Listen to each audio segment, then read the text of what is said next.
So again, the May 2021 webcast is a presentation of the recording Facilitating It All, Tools and Skills for Conveners and Coordinators, presented by Lisa Brush from the Stewardship Network and Shawn Johnson of the University of Montana. And there you are, Lisa Brush, Shawn Johnson, who can't join us today in person, but who will be in the recording, and then myself, Rob Luzinski. So the Stewardship Network, our mission is to protect, equip, and mobilize people and organizations to care for land and water in their communities. Who we are capacity builders, providing the tools, resources, backbone support to those who preserve, restore, and manage natural lands and waters in order to increase the collective impact of local conservation efforts and knit this together for large-scale impact. Some things about us: we were established in 1998, a 501c3 was formed in 2004. We're a national and international award-winning model for revolutionizing the way that land and water is cared for in our communities. We have over 1,000 partner organizations spanning across a range of states and across North America. We have a number of member communities across Michigan, Ohio, Indiana, Wisconsin, Minnesota, New Hampshire, and California, as well as many others in development. And we have been designated as the up-and-coming conservation organization with the right trajectory. Again, just illustrating that we have thousands of partnerships, and we're so thankful for all of our partners helping us do the work that we do.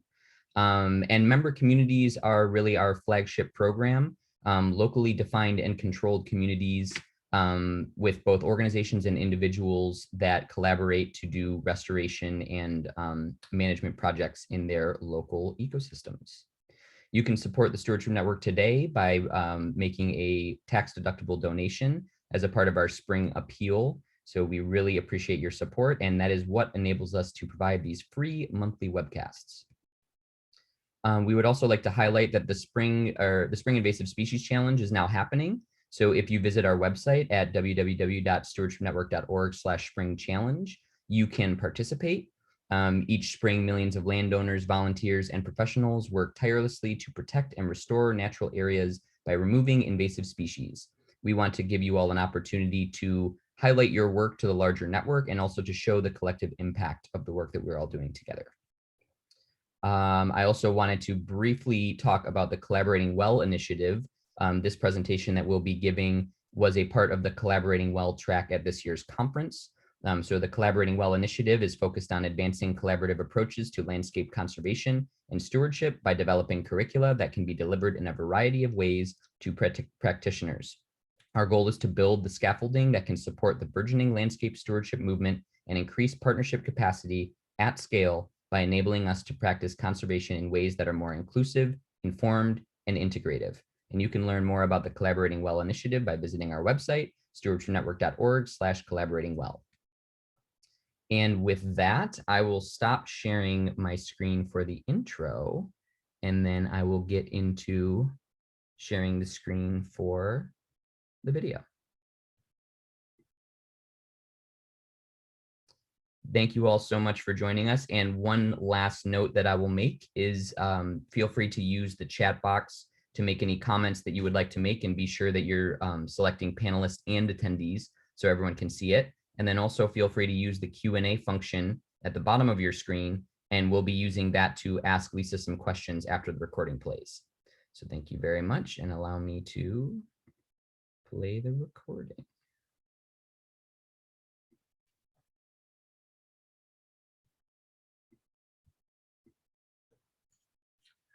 All right, so I think Lisa's going to bring up her slides here. And just as she does that, just a warm welcome from both of us as we settle into this next session in the Collaborating Well track. This is a whole track on collaborative leadership skills. And hopefully some of you have been able to pick and choose from amongst these as you've been trying to sort through all the different great offerings that have been on tap here for the Stewardship Network's conference. Just a great group of people and such a diversity of different learning opportunities, and I've just been so excited to be a part of it. Thank you for taking the time to be here with us and to take the time out of your day-to-day schedule to be with one another and to learn and to think about how all these different pieces of our work fit together and how conversations like this can help us build our own capacity and do the work even better as we head back home into our community, into our organization, and into our partnerships.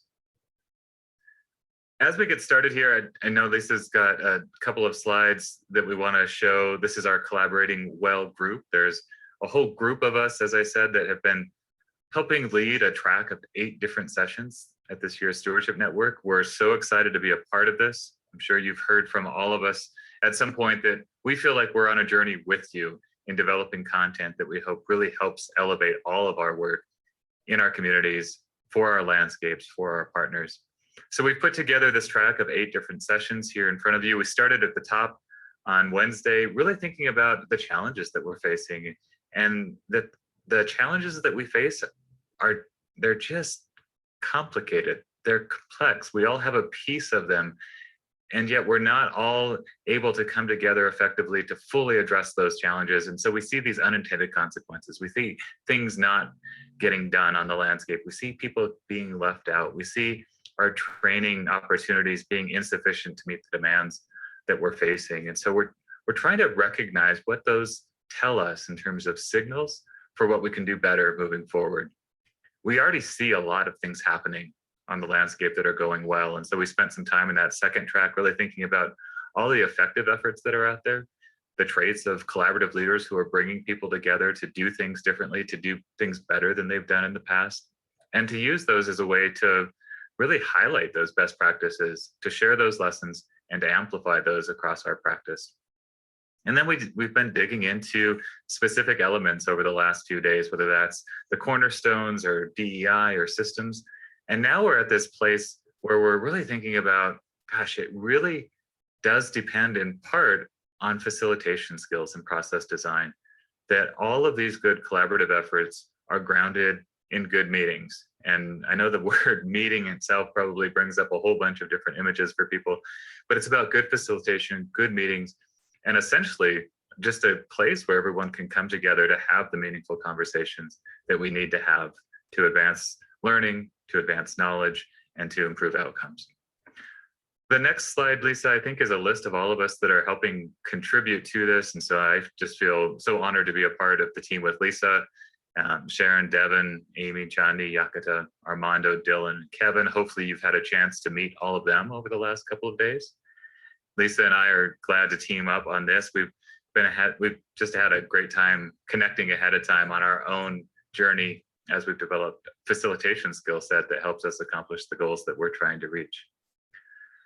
So as we think about facilitation in particular, you know, the abstract that we've put together is that collaboration is a practice that it does include a toolkit, and that toolkit is in part built around approaches, techniques, and skills grounded in facilitation, coordination, and multi-party dialogue, negotiation, however you want to think about it.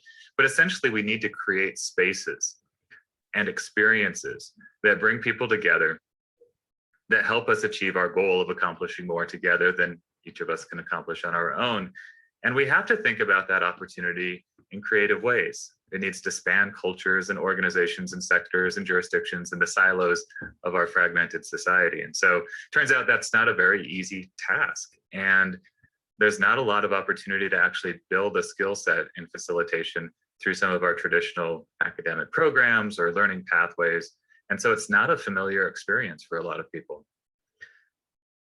Because of that, we want to spend some time today with you this afternoon thinking about some of the lessons and practices of facilitation from our own experiences, things we've learned along the way, and to help us all really collaborate well, facilitate meetings that end in those outcomes that we're all looking for. And we want to start that conversation with you. We know that you bring so much experience and insight into this conversation and have demonstrated that time and time again the last couple of days. So we're going to jump over to our handy poll everywhere friend here in the chat box. I think there's a link. Did you drop the link, Lisa, for the poll everywhere slide? If you Yes, are you seeing it? It's also at the top of the screen there. Just pollev.com/Lisa Brush 770. And once you're there, you know, we're just curious to know from you, what do you, when you're thinking about your existing partnership meetings or other meetings that you experience, what's one word that describes that?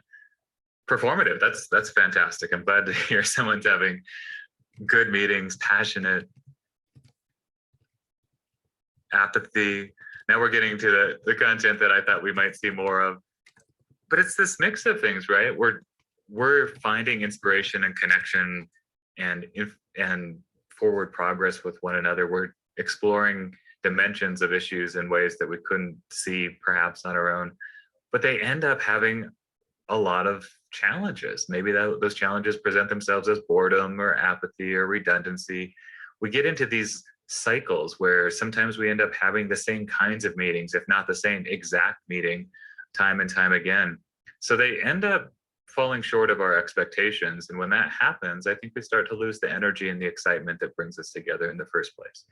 And so what we want to do is unpack that and learn a little bit more about why that's happening and how we can work through some of those challenges a little bit better. So we've got a couple of more questions we want to explore with you before we jump into some of that. So Lisa, I'm going to just have you go to the next one. And it really does start in part with how do we feel about our role as facilitators or coordinators or people that are bringing people together? Do we feel like we're showing up with confidence that we're up for the task, that we have the skills, the ability, the knowledge that we need to be successful, that we know how to build relationships, we know how to guide conversations, we know how to share information about what we're doing? So it's across the board. And I see a lot of little dots there kind of right in the middle saying, I don't feel too bad about it, but I don't feel great about it. We got some people on the happier side, a couple people on the not so happy side. But it really is funny when I reflect on my own facilitation work, how so much of it is wrapped up in how I feel going into that meeting. Do I feel nervous, prepared, awkward? And how does that then affect the way that I'm helping create experiences and guide conversations for others? So just one more question here before we jump in. And it's this question about, okay, we know this is important. How much training or education have we actually provided for ourselves, given ourselves, made time for ourselves in facilitation and group process? So we've got a whole range of here from none at the top to a little, some, a lot. We've even got some other options at the bottom around so many trainings, but none of it sticks, or not necessarily a lot of training, but a lot of on the ground, on the job experience. This is a fun one just to see the answers come in and see the full range of experience out there.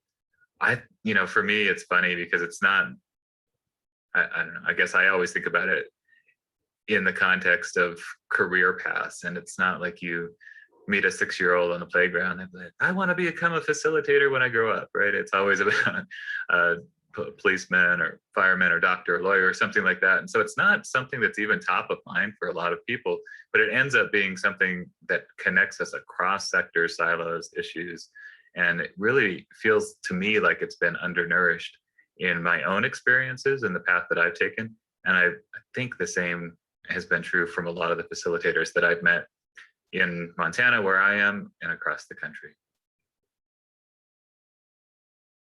I love the comments in the chat box too, close to saying E, because a lot of it does not stick most of the time, right? And that's part of actually learning about effective group process and thinking about how do people learn, how do they actually absorb information, and so much of it is through that experience. So thank you for sharing those answers. It really provides additional insight and context for the conversation we want to have with you over the next half hour. Just on that last comment in the chat box there about a lot of it doesn't stick, instead of us just saying, well, here's what we think the answers are, we thought we would say, well, here's a little bit about the experiences we've personally had and what we've learned along the way. And so the next thing I've done is ask Lisa to reflect a little bit on her personal journey over the years, leading the Stewardship Network, leading a whole bunch of different facilitated conversations. Kind of walk us through what that felt like maybe in the early years versus later on, and some of the key insights and lessons that she's learned along the way. We'll take the opportunity to grab questions from you along the way. So if she says something that really pops out for you, let's have a question. Let's take time to unpack that a little bit and move forward. After that, I'll share a couple of thoughts and experiences and insights myself. And then we've got we want to kind of volley this back and forth between us and with you about some of the things that we're seeing in the work that we think can make a difference, as well as provide you with a few resources to take with you as you leave today's session. So Lisa, I'm going to just turn it over to you to share a little bit about your facilitation story. That sounds great. And then Armando's got me all primed up. Chris, I'm going to cry because when I think about the early days, Chris Olson and I used to facilitate drinking water protection together. And it was really fun. We both had really different facilitation styles. And so one of the things, that's also really fun is the different facilitation styles of especially when you're co-presenting. So Chris, I used to drive Chris crazy because I am a wing it person and Chris is a planet person, not planet, even though she's a Star Trek person, but she's a plan person. She wants to know what we're going to say, when, and how, which is a completely legitimate and awesome facilitation style, but it's really hard. I need to get on the bus and do that. So there is also some of those kinds of things. But one of the things also that Shawn talked, so I'll go back to talking about when I facilitated by myself a little bit, but there is also the co-facilitator part of it. And that is that, Shawn, as you said, what's your mindset going in? And there's no question that when I was early facilitating, I was much, much, much more nervous. And I would, some of the kinds of things that I did in order to, because I knew that my mindset mattered so much in terms of me going in there, that I had to be prepared. I had to have the room set up the way that it was going to facilitate. I had to understand the process. I had to have the things laid out. So all of that kind of stuff. But then I also had to have the right mindset. So I couldn't be coming in frazzled of like, oh my gosh, I've just printed off the evaluations. I've just done this. I've just got the room set up. I've just all this. And then now I'm here. Because that's really hard to, in that instant, completely change your mindset. I might be better able to do that right now, but that's with decades and decades of practice. But so what I would do, I often went for a run right before I facilitated. I really, on a very regular basis, I went for a run before I facilitated so that I was completely present, because I know that in my view of facilitation, I'm a servant to the group, and I need to be ready to serve. And so I need my mindset clear in that way. I also, one of the other things, there are different elements of facilitation. Some of them are our own personal process wise, and things like, how do you deal with a challenging person, who's challenging you at a session about something that maybe, I remember I was facilitating it was a local township task force, and I had somebody in the audience who was hearing impaired. And I said something, and I did not acknowledge, we hadn't made accommodations for that. And so there was some of that kind of thing in thinking, or other times that, I was just challenged by somebody who'd been part of the process early on. And as a younger person, it just took a little bit to just be able to say, thanks, that's great that you feel that way. Let's figure that out. And also then how to handle just really challenging people as part of that journey. And, one of the things that probably, that I'm just so firmly rooted in is all the stuff that Armando just said. We're all people on a journey on this planet. And so when people are doing that kind of thing, that's where they are. So there's some of that kind of thing. So there's some of those just, again, process pieces. And then there are also some of the things that are tools and tips. Like, this was actually a really fun one where early in my facilitation days, I had experienced facilitators. I would say to them, will you come and watch me facilitate and give me tips? And so one of them was this fabulous brainstorming tip that, you brainstorm. And so you're writing on the flip chart, and people are rattling things off and you're writing them down. And I was just kind of making a dash and writing it, dash, writing the next, dash, writing the next. And she said afterwards, you should number those, because when you number those as you're brainstorming, somebody can go back and say, number 5 makes me think of this. Is this a different comment, or does that go under 5? Whereas otherwise you're going back and you're kind of saying, somebody said something earlier and I don't know where it is. And so those kind of things are also kind of an evolution of my facilitation practice. So there's some of those kind of tips and tricks. Shawn, is there anything else that from our past conversations that you think would be good to share at this moment? Because I think we have so much else, but. Yeah, I think one thing I wanted you to speak to, Lisa, because in one of our prep conversations, you spoke about it so eloquently, was this idea that facilitation is a practice. It's a lifelong journey. And so to see it in that lens, and I don't know if you want to riff on that for a little bit, and then you can pass it back to me. I've got a couple of things I wanted to highlight as well. Yeah, absolutely. And so one of the things that both Shawn and I have said, and Shawn and I have facilitated lots and lots of different things from lots of different, whether it's contentious or kind of easy, just helping people along with the process and being the facilitator there to help it flow, from really small groups to really big groups. You get better all the time. You learn all the time, and you learn from the group, and have your group, as Armando said, have the group that you are facilitating with be your teacher. The other thing that I sometimes do is I will, sometimes more than sometimes, I often say that I want to co-knight all the people who are in here as co-facilitators, because I don't want anybody sitting here who might know the process or the group or the history better than I do, because oftentimes you're coming in cold. I'm actually getting ready to facilitate something with the Lake Erie Foundation. I have no history with them. And I say, I want you to say, if you feel like we're getting stuck and spinning wheels on a topic that you all have been spinning wheels on before, I don't want you ever sitting in your chair or standing on your feet saying, I wish Lisa would move us on. Because it's really easy. You can say that. My facilitation will not be challenged by that. And you can say, hey, Lisa, or I think we should really move on. And I'm very comfortable saying to the group, thank you so much for that suggestion. That's really helpful. What does the group think? And so that kind of thing. So that's a great piece, because I can imagine that many of us have been in groups where we've actually had a feeling like that of the facilitator. And it's a really strict, I've been in groups like that, and I haven't been comfortable saying it because it's not, maybe I'm not quite, and I feel a leadership enough role. I'm just a participant. Maybe I feel like I don't know, but I really want people to do that. And so that lifelong learning process, that's part of that for me.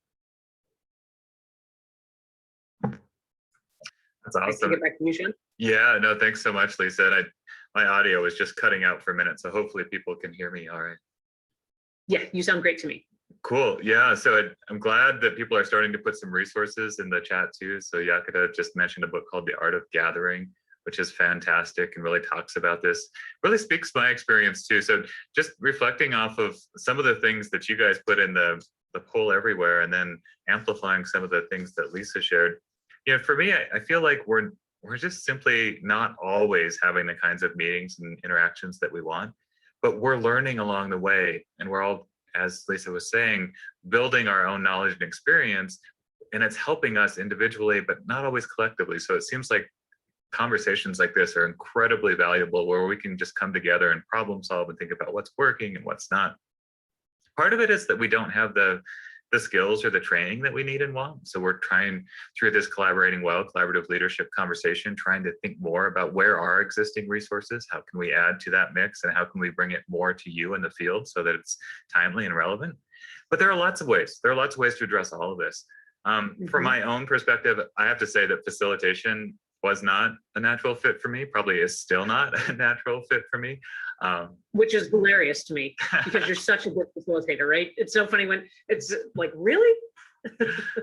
Well, I'm socially awkward at best. And so it was awkward. It still feels awkward for me to get in front of a group and think about, how is it that we as a group want to spend time together? What's my role in that?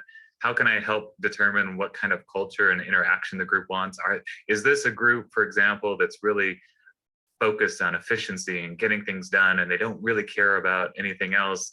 Are they more focused on being exploratory and creative and brainstorming about potential, possibilities or alternative futures? Probably most groups are some sort of hybrid of many different things. And so as a facilitator, I think one of the key things is just trying to stay tuned to all of that, trying to be as aware as possible about not just what they're trying to achieve, but the culture of that group, their personalities, how they work together, and how that's an evolving organism.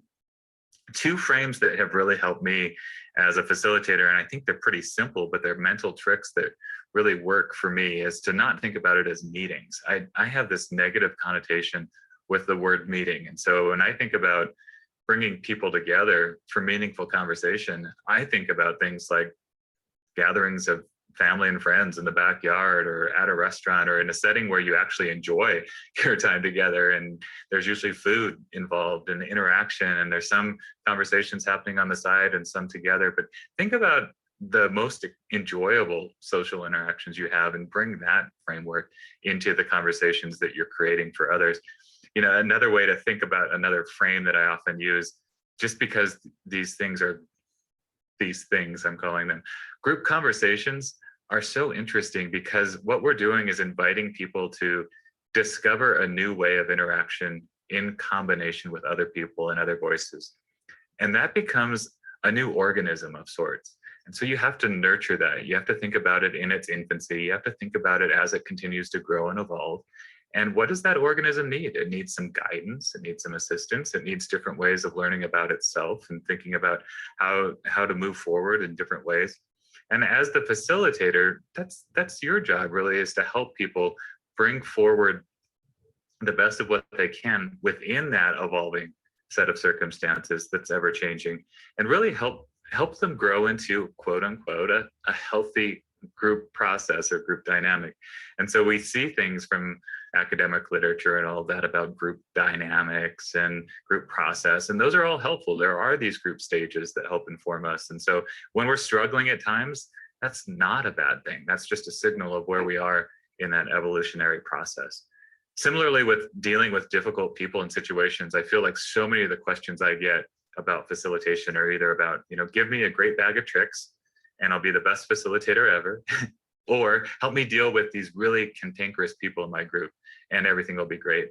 And both of those are super important, but I think they're a little bit of a distraction from what I consider the true role of a facilitator to be, which is to help really focus on that evolutionary development of this new organism of the group and the group dynamic. And so it's important to pay attention to those different things. It's important to bring in new ways of engagement, and you do that through engaging with new tools and techniques, but it's in service to this broader paradigm or this broader consideration of needs and interests. So just thinking about that, I'm seeing a lot of activity in the box now, Lisa. So I want to pause and just see if there's something there that we want to jump over to. I think we do, because you all are asking actually really great questions that I think we should get to. And so I'll do a little bit of this, and then you read. So I want to just share that Devin points out the Facilitator's Guide to Participatory Decision Making, which Shawn, I bet, can hold up. But the other thing is the idea of a parking lot. So again, there's a little bit of a how do you create alignment and agreement with lots of different ideas. And so okay, so here I want to start here with this. Sarah, do you have any tips for checking in with participants to confirm that they've had a chance to express their thoughts or information, especially when people have different communication styles and may not speak up throughout the session? Okay, so I'm going to give a little tip about what I do with that. One of the things, here's something that I do in the beginning of a meeting is I hand out index cards to everybody, and I say, I don't know, the typical, what are your expectations for this meeting, or why are you here? Whatever that opening question is that you might have. I also sometimes do a softball question. What's the last book or movie that you've read? And that's sometimes the one that I start with. What's the last book or movie that you've read? And then I have everybody pass the cards back in, and I pass them back out, so that the shy person does not feel like they're going to be judged for whatever the last book or movie they read, or the person who's used to being shamed is not going to have that feeling. And so what I do is I pass them back out, and then we just go around and we read them. So it becomes this really easy, everybody's voice is heard in the room. And that's the thing that I want, is I want everybody to get their voice in the room, because sometimes when you start out and everybody's voice is not heard, I can imagine that many of us have had this experience where there are folks who really dominate the conversation. And once they start to dominate, it does become harder for the people who haven't spoken to speak, because so much has been said. So I'll do that, and then maybe I'll do the what do you want to get out of this? And again, I have them all pass back in, and I have everybody read them. And again, what I say is a couple different things. One is, somebody said they want to get this, that's really not going to be addressed in this session. So if there's one like that, I will say that, just so that they know that.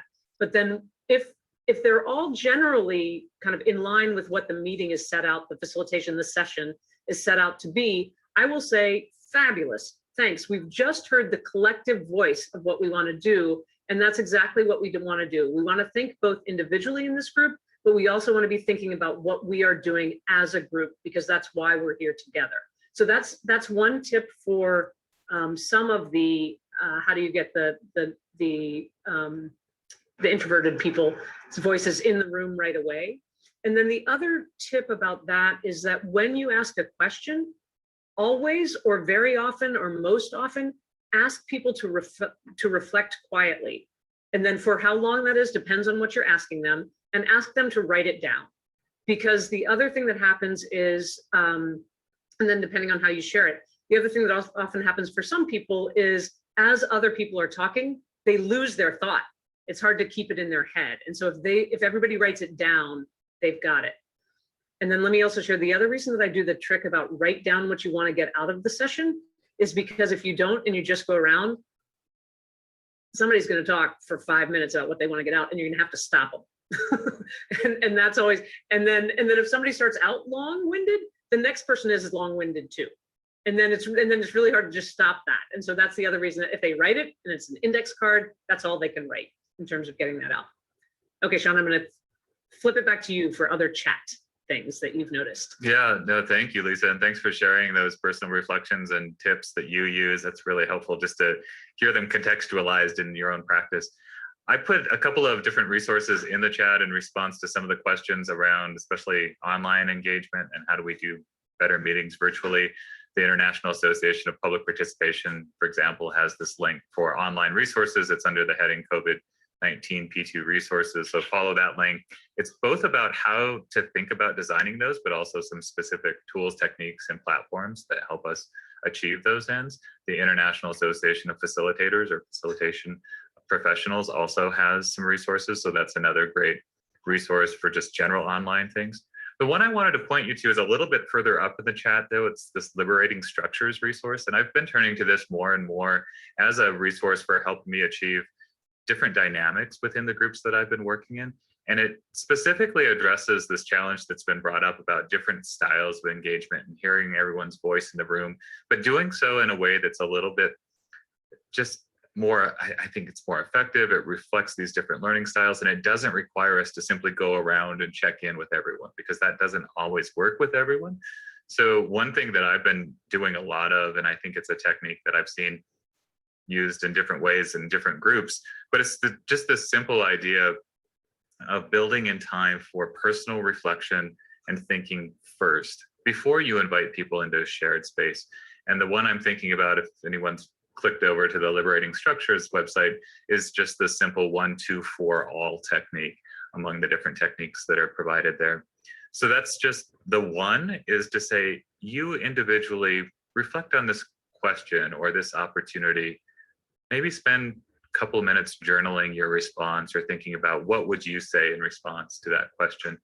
And then turn to either your virtual neighbor or your neighbor in person and have that conversation in pairs. And you start to see how people look at the same question through their own lens, but can start to build a shared conversation around it and come to areas of agreement and maybe disagreement, but really have a broader understanding. In turn, that group of 2 connects with another group of 2, and suddenly you've got a group of 4 people engaged in a really deep and rich conversation. And yet their voices are all still able to be heard because you've got a small group. At that point, you've really got your hands around a lot of the dimensions of whatever issue that you're looking at, and it makes sense for those groups of 4 then to report back out to the group as a whole. And so you're able to think about all those dimensions of individual think, group think, different dynamics, and then bring those forward in a way that's already starting to be summarized and synthesized and can advance group process. So I like that one. This Liberating Structures website is a free resource. There's a whole bunch of really great things in there to explore, and they're relatively simple too. Like another one of them is just this idea of asking why. They call it 9 whys, and it reminds me of like your little brother or maybe your little niece or nephew who just asks you why every time you see them. Like, why is that? Why? But why? But it's a great technique because it helps you really get behind the why of what you're saying or why you're bringing that into a group. And especially if a group feels like they're not scratching beneath the surface of an issue, or they're too focused on, you know, one dimension or one issue, or maybe they're too far down in the weeds, just stopping and pausing and asking that question why until you get to the heart of what you're trying to do provides an opportunity to refocus the conversation on what really matters most and gets you back into that center shared space effectively. So let me build on that just a little bit, Shawn, because this hits on a point. I actually really think there's no question that our time will just be compelled by your questions that are actually hitting on some of what we've been talking about. And also to say that just the idea of in a group structure, and there are a couple of Michigan SYSMA people on the line. And one of the things that I'll say that you were just talking about breaking up the group structure into other smaller groups. In my experience of those meetings, and Erica and Nora and others, that I'm not quite sure if you're doing this differently now, but is the idea of, you know, those are oftentimes people sitting around in a big old kind of boardroomish setting around a big table with, you know, 20 to 40 people. And the idea of breaking meetings and facilitations up into smaller groups. So we talked a lot about that in a facilitated session, and the idea of facilitation versus meetings is a thin line, right? The other thing that Shawn and I were saying as we were planning is that any good collaboration is based on good facilitation. And as he said in the beginning, any good kind of facilitated session is based on really good meetings. And so what's going to make you want to come back to those and again? And so I want to hit on a couple other points in the chat, and that is the idea of the parking lot. So again, thanks for bringing that up. And so for folks who don't know that, that's just a place where if somebody's bringing something kind of out of the blue, that's going to take the group a little off track right now from what the topic that we're talking on. And then a couple different things. They need to feel heard, right? So if you just say, that's not what we're talking about now, then sometimes they feel dismissed. So putting that up on a piece of newsprint, a piece of flip chart that you have on the wall that says parking lot, that's a great way to keep track of those. So just that as a tool is another good tool. And then I also wanted to, Kirsten, I think it was you, tell me if I've got, no, Hannah. Kirsten or Hannah said this. But you were in a meeting, it was Hannah actually, I think. You were in a meeting where you had somebody do a little graphic of a table and put everybody in the seat around the table for virtual meetings. And so that helped us. Nora, you said, sometimes I get nervous when I'm not sure when I'm going to be called on. And that's exactly what I was talking about. Like you're waiting there and you're desperately trying to keep your thought in your head while you're also trying to really listen. But you're like, I might be called on any moment. I need to be able to know what I say. So that's a great tip in terms of virtual meetings like that. Little graphic is another good one. Kick it back to you, Shawn. Yeah, no, thanks so much, Lisa. And I love the back and forth happening in the chat box here. So keep that dialogue going.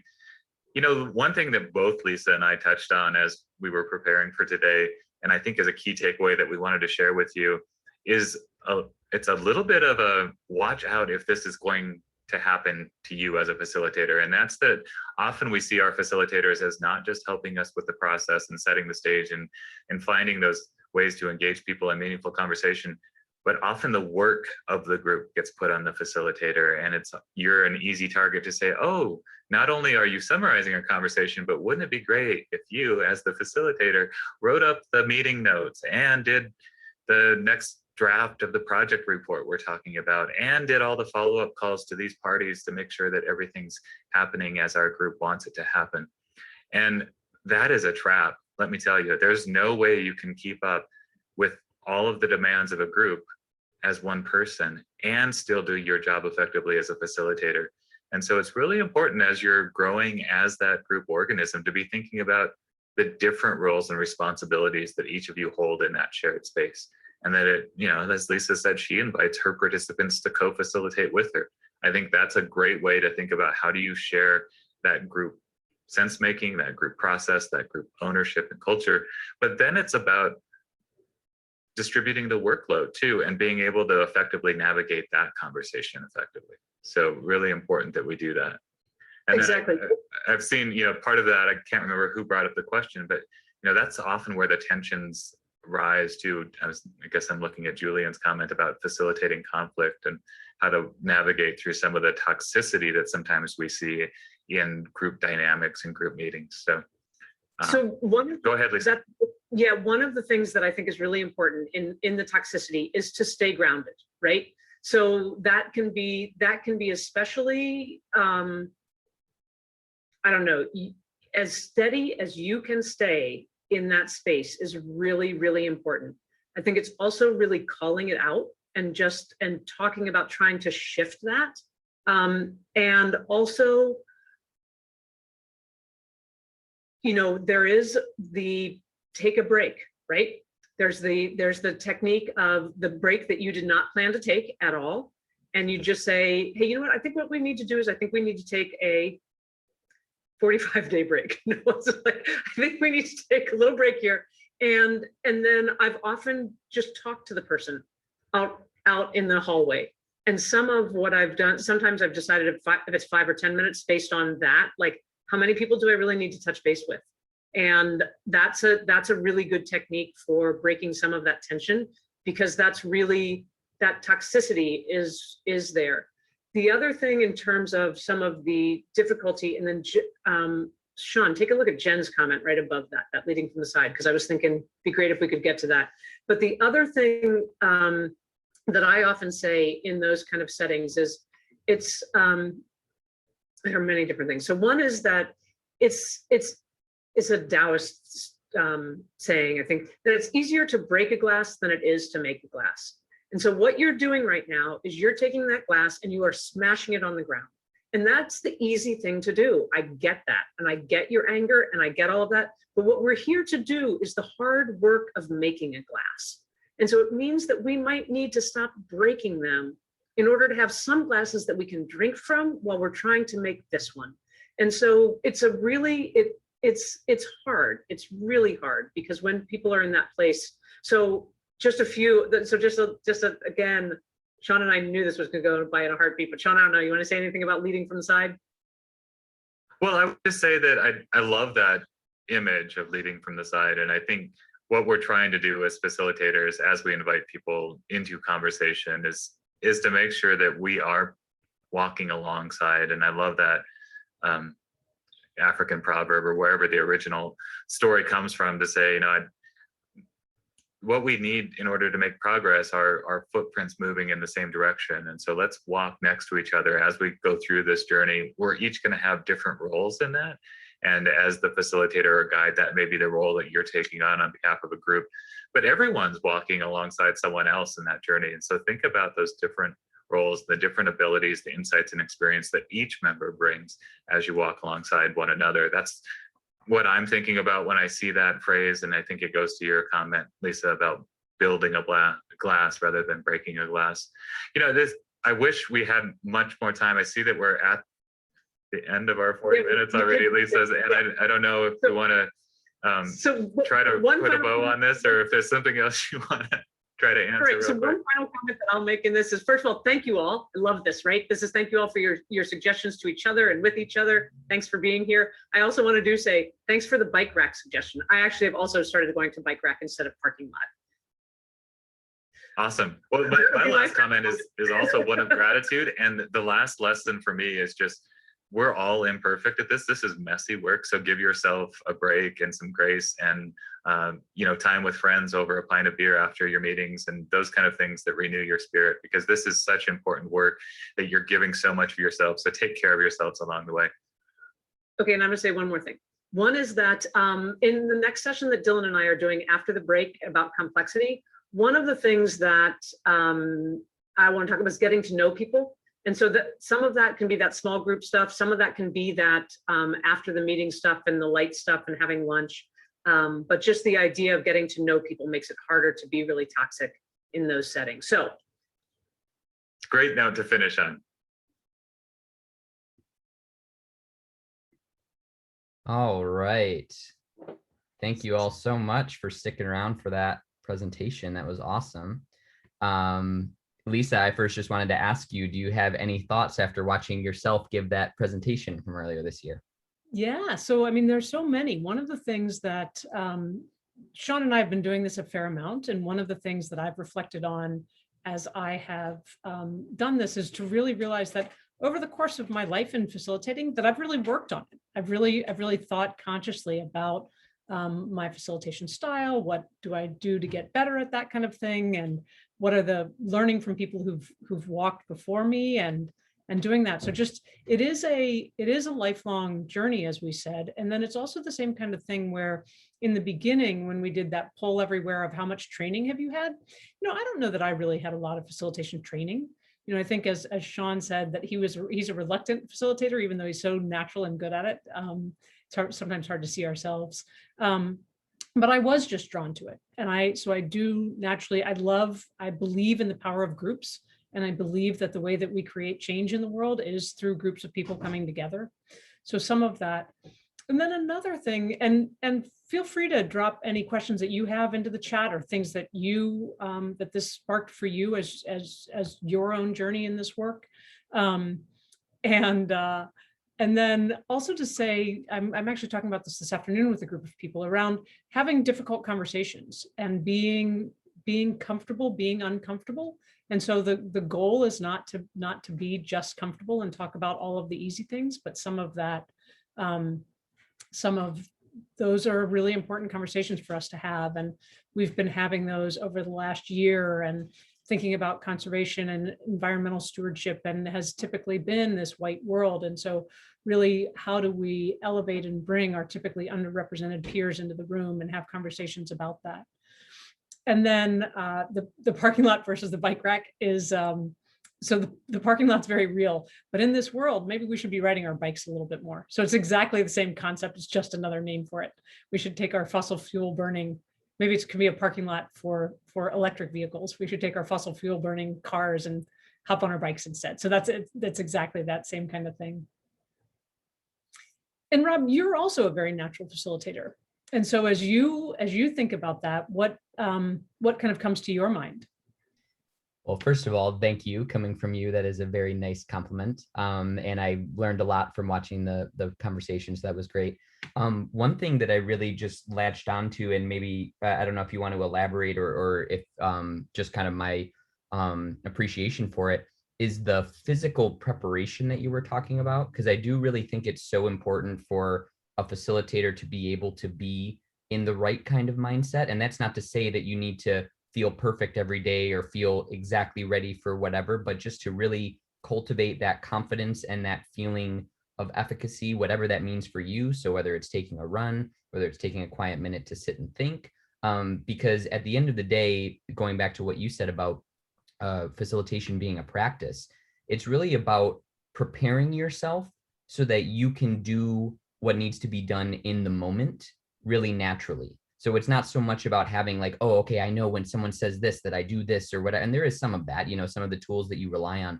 But in general, it's really building that confidence and that ability to be a facilitator that then manifests itself very naturally in those conversations. And so just appreciating the mental and emotional and even physical preparation. I thought that was a really great point that you brought up. Yeah. And I want to welcome Bill Teft. Thanks for joining us. We're doing a little Q&A about facilitation. So if you've got any questions about it. Yeah, I think it is, it's so important, right? We've all, I don't know, many of us have probably been in meetings where they haven't been facilitated so well. And that is a little bit on the facilitator. I mean, sometimes they just go awry just because they go awry, but it is really, when you're in the hands of a good facilitator, it's such a fabulous experience to be in that space and co-creating with a group of people and being led on this journey. And so, like I said in the beginning, when I was newer to facilitation, I took that very much to heart. And I was, just wanting to be in that mindset of servant to the group, not thinking about what I'm going to make for dinner or a grant deadline or anything else, but really coming in clear-minded. And one of the ways that I did that then was by going for a run before I facilitated. Mm-hmm. And then now I do think it's a little bit more of that quiet moment, and just it's easier to just completely clear. And also know that one of the things that I heard from a dear friend's father's memorial service that his grandkids said is that his grandkid says was one of his sayings, which is don't sweat the small stuff, and most of it is small stuff. So just a little bit of that kind of life perspective on those big problems that we have. Things are going to shift again. It's can be really, really hard and trying and nearly impossible. And especially all of us right now that we're going through with what this last year has been, it is huge. Life is huge, and it's a thin line and all of that. And also just having a little perspective on the glorious planet that we live on, and the kinds of positive things that can be happening. Mm-hmm. Yeah, and I also want to build on that thing I'm remembering, and it's something that I learned from you, and that was kind of built into the coordinator summits when I started kind of helping to move those along, was the walk and talk sessions, and realizing that that's also part of that physical preparation that you can extend to the participants in the conversation. So being cognizant of the mood of the room, you not everybody's necessarily going to want to get up and do 10 jumping jacks or whatever, but depending on your relationship to the group or what they're ready to do in terms of the session, having something like a walk and talk when you're doing small group breakout discussions, or some other chance for people to do some form of reflection before the session, because you can't always guarantee that everyone had time to prep in the way that they might like to. And while you want to take advantage of the time as much as you can, having a little bit of that time at the very beginning to let everyone orient themselves to the process and to how they're feeling and stuff like that, I think it can be really powerful. Yeah, and then just to share the concept of a walk and talk for folks who don't know it, there's a little bit of it goes a little bit to the 1, 2, 4 all that Shawn talked about. And you pair people up and you have a set amount of time, and you say people set their timer, and you walk one direction for 10 minutes, and you have a prompt and one person talks and the other person listens. So it's not a back and forth dialogue. And then at the 10-minute mark, or you can do it 5 minutes or whatever amount of time you have. And then when you turn around to come back to where the gathering is, the other person talks about the prompt. And we've had some really, really neat things come out of that with our coordinator summits, where some initiatives have started, some creative programming has happened, some problem solving has been done. It's a really wonderful way to have people move if they can, and get that reflection time for people. Mm-hmm. Yeah, and encouraging everybody also to add your comments or questions into the chat as we're just finishing up in these last few minutes. I had another kind of question, or just wanted to see if you had additional thoughts about something that Julie commented on in the chat. Just reiterating that the workload being shared by all is so critical. Very key point that the facilitator not accept all the work, which is easy to do as the doer in the group. Setting deadlines and when the follow-up tasks need to be accomplished is critical too. And maybe just asking you, Lisa, from your experience, how do you balance that kind of responsibility that does come from a group potentially asking you to come in as a facilitator, and feeling like you want to do, the due justice of giving them the service that you're hoping to provide for the group, but then also realizing that there is a lot of it that the group needs to do, right? Or balancing between following their lead versus trying to take them in the direction that they might not have been able to get if they didn't hire you or someone else as an outside facilitator. Yeah, a couple different thoughts about that. One is silence is key, right? So when you put that out there, the silence is key in facilitation all the time, right? So silence is a good thing, and we can all get comfortable with silence, and people might be shifting in their seats, but you need to give space for people to respond to it. So sometimes there's I'm not going to volunteer that I'm going to do it because I want to make space for somebody else, either because you want to make that space, you want to provide an opportunity for somebody else to step into a key role, or because you don't quite have time, but that you could do it. And so if somebody else could do it, that'd be great. The other thing is also helping a group with the expectations. I'm actually currently working with a group right now that has a lot of very lofty expectations, but then when asked about their own internal capacity, they don't have the capacity to do it right now, right? So that becomes an interesting reflection point that you can share back to the group is, okay, how do we problem solve this, right? We have this task list of things that we want to accomplish, but we really don't have the group of people here that can do that right now. So let's scale back our expectations. Let's have this as the long-term vision, but let's also acknowledge that we do need to, if we're going to accomplish this. So let's think about whether that is Do we need to bring in new people? Do we need to bring in new resources? What are the one to three things that we actually can accomplish right now? And we'll hold these on the bike rack, in the parking lot, in the coat closet. We'll hang them up, and we'll keep them as a vision, but we'll just tamp this down now so that we can still move forward. Because sometimes what happens is you have too many targets and not enough arrows in your quiver, and then you're really just paralyzed. And I think I can guess that many of us have been part of those groups where the vision is so grand, but you just can't figure out how to get there. And so then you're just kind of stuck in your tracks. You just kind of stopped there. Mm-hmm. So I think that that's a real key part of that as well. Mm-hmm.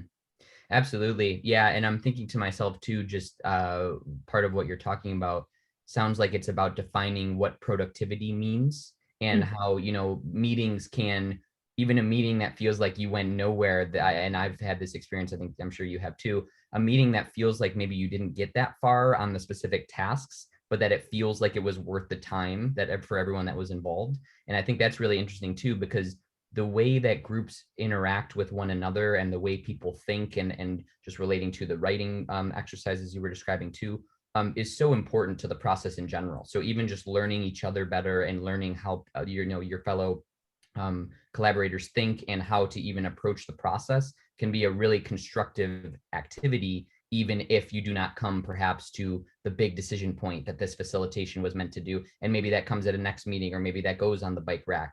But yeah, just maybe if you had any final thoughts on that, or just in general, because yeah, I really appreciated watching that recording. And yeah, no, so a couple other thoughts. That one of the things that you mentioned made me think of, there is a little bit of difference in terms of like a one-off meeting, a one-off thing that you're facilitating. And so you might not spend as much time with the getting to know people, but building those relationships is so key.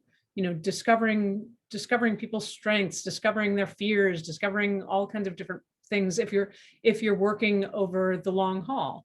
And one of the things with our member communities that they're doing is they're working over the long haul. They've been working together for 3 years. Lori, you're still here, 3-4 years, and then others that have been working for almost 2 decades.